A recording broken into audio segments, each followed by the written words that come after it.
morning, everybody. Would you take your seats and we can begin?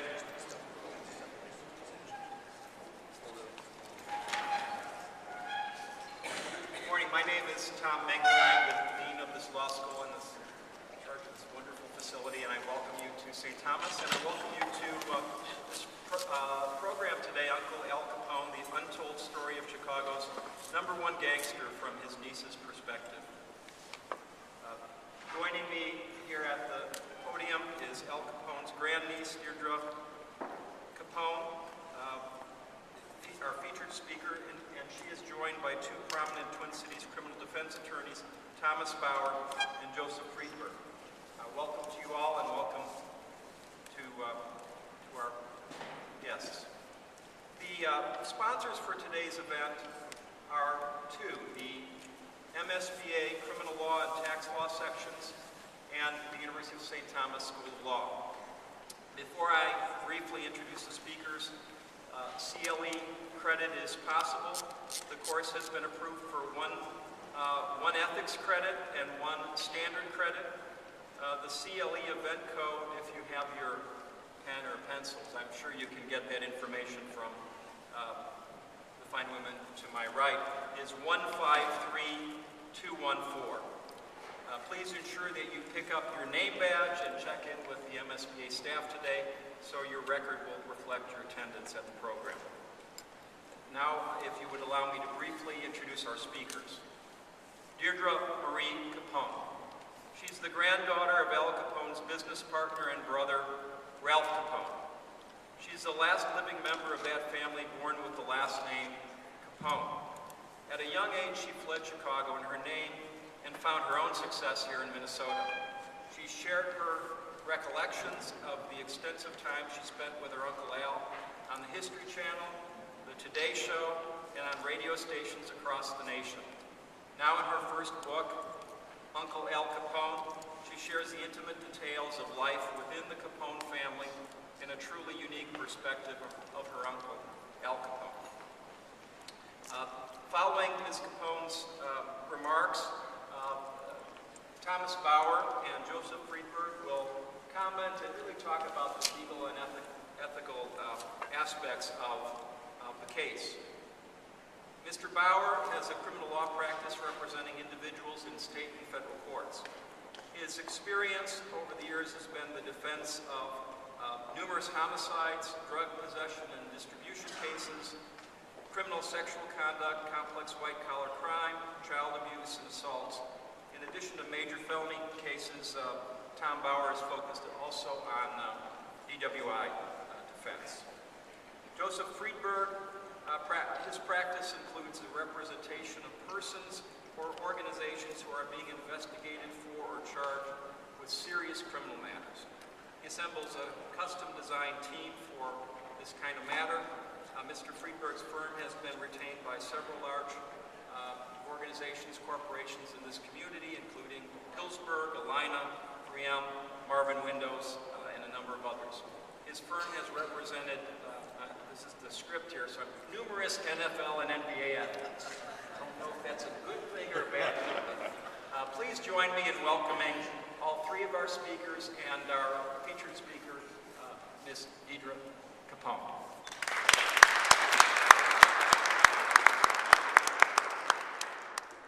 Good morning, everybody. Can you hear me? Yeah, that's better. Good morning, everybody. I lived in the Twin Cities for 25 years. When I moved to the Twin Cities in 1972, I brought with me 4 children, and they did not know their heritage. I refused to let them know. I was afraid of what that knowledge would do because I saw so much heartbreak and pain in the relatives of my family. So I got a chance when I came to the Twin Cities to spread my wings, and I think there probably should be another chapter in my book, what happened to a Capone girl, because I really have done a lot. One day, we lived in Edina, and one day, when our kids came home from school, I turned to my son Bobby and said, "What did you learn in school today, Bob?" And he says, "Oh, we're studying about this gangster called Al Capone." And my heart just flung down to the floor. I didn't know how to handle that. So I went to my husband and I said, honey, I think we need to have a talk with them. I never said anything to our children when we lived in Chicago because my husband's uncle married a woman whose brother was killed. He was the mechanic that was killed in the Valentine's Day massacre. So I never wanted my children to say anything to her because she'd probably kill me. So that's one reason why I never said anything to our children about it. But I turned to my husband and I said, we need to let them know. So I gathered up all my strength, stood, sat at the table in our home in Edina, and mustered up all the courage I could. And I said, kids, I've got something to tell you. And they looked at me with the big eyes. And I said, you're studying about a gangster by the name of Al Capone. I said, when I was born Deirdre Marie Capone. Al Capone is my uncle. The four of them in unison looked at me and went, cool, Mom. I thought, boy, this has come full circle. I wasn't quite prepared for that. It was at their urging that I wrote this book. There's 105 books out there that are written about Al Capone, and not a single one of those people ever saw him, heard him, interacted with him, anything. So I wanted a chance to tell people about a man by the name of Al Capone, a father, an uncle, a son, a brother. I cannot decriminalize him.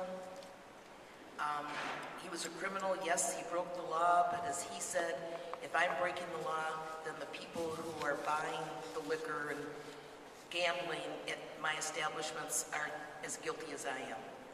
So I was raised to believe that they owned a business. It was a business, and this business really helped the entire family.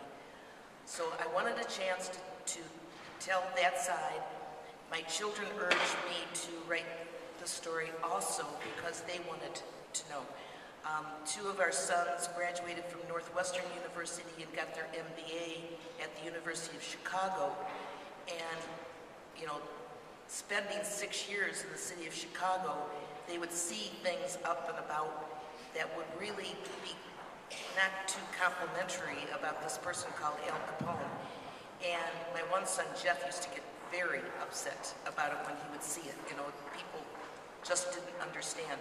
So they wanted me to tell the side of the story. I'm 71 years old, and if I didn't do it, nobody could. Because this is you lawyers are into tax, I have a story that I want to tell you. Before Al Capone was released from Alcatraz, there was a new head of Cook County tax office, and he did some checking and found out that Al had never paid his fine. He had paid his tax that he owed, when he was convicted of tax evasion. He paid that, but there was also a fine attached. And the fine was $5,000 some odd dollars. I don't recall exactly what it was. So Al called my grandfather and said, Ralph, would you take care of this, please? And so my grandfather called the head of the tax office in Cook County, made an appointment to go and see him on a Saturday, and said, I want to come in and pay Al's fine because he's due to be released from Alcatraz. So they made this appointment, and my grandfather went in and saw the man sitting, at the lower office, and said he was here to see this attorney. And so he called upstairs, and the attorney said, oh yeah, just send him up. And he said, oh no, you have to come down here. Well, when my grandfather went to pay the tax, he pulled up an alley with two trucks, and he paid off the tax in pennies. So what they needed to do, they needed to to account for every single cent before they could mark that it was paid. So they had to hire people for 3 weeks to count the pennies to make sure that the fine was entirely paid. So my family had a sense of humor also. Well, I'm privileged to have an opportunity to speak to you today, especially with such an interesting panel. Ms. Capone and I had lunch and talked, and the stories are myriad and fascinating about this era. And Joe Friedburg is one of the most accomplished attorneys I've ever met, and I'm honored to be able to be on a podium with him. I thought today what I might do is essentially take us through some of the facts that occurred in the trial. Keep in mind that if a person wanted to, you could go on the internet and you could spend a full week with your head bobbing in front of that cathode ray tube, just reviewing Al Capone's trial. I mean, the information goes on forever. When my paralegal said I have 2,000 copies, I said, what? And then I started to try and skim and find out what went on. And it just gets more and more interesting as you go into it. Basically, we start out in the late 20s and early 30s with an antitrust investigation. This entire matter essentially relates to the thing that created our federal government to begin with, which is the Commerce Clause. Initially, the colonies had a problem with New York charging a tax on everything that came into the United States and keeping that tax for all the other colonies. The desire to put together a Commerce Clause in a federal form of government was initiated from this. This case started from the juice grape rackets of the Italians. And reading through the FBI records and files, basically what one found was this, that in Chicago, a group of Italian merchants monopolized a portion of the track where freight cars would come in from California loaded with grapes and ice. And these cars were supposed to appear, be auctioned off, and essentially distributed to peddlers, people who sold them to major merchants or on the street. And at this particular location, everybody spoke Italian. And there was a sandwich shop on the corner. And when you went in there, nobody spoke English. And any place else they tried to sell grapes, they wouldn't sell. And this organization of what they referred to in the original FBI reports as racketeers were charging $50 a freight car to unload your grapes. Now this wasn't $50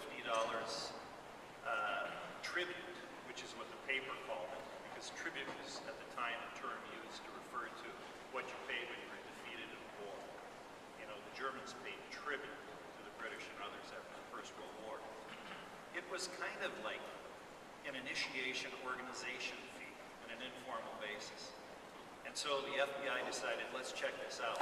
So they took a couple agents and said, we want you to go find out what the grape business is all about, and then we're going to buy you a freight car full of grapes, and we're going to send it into Chicago and see what happens. So these FBI agents, and what's also fascinating is, organized crime at this time doesn't keep records of anything, okay? Every time they meet, they use different names. They check into hotels under separate names, every single one of them. Even the lowest soldier has got a different name. They order breakfast under another name. They pay in cash. But the FBI keeps copious records of every roll of toilet paper they buy, and why they bought it, and how much they'll need in the future. So they essentially come up with enough money to buy a freight car full of grapes, which is $1,000. They send their agents out, they come flying into Chicago with these grapes, and they're expecting to see people with guns who say, give us $50 or you're dead. Instead, what they find is that the individuals, and evidently they're mostly Italian, are very sympathetic with the fact that they got screwed when they bought their grapes because they don't have enough sugar content, or it rained too much before they were harvested, or some reason. And they basically are very nonchalant in saying, well, we're not going to pay you a regular price for these grapes. Why? Because as soon as the ice melts, the grapes spoil. So the longer you wait, the grapes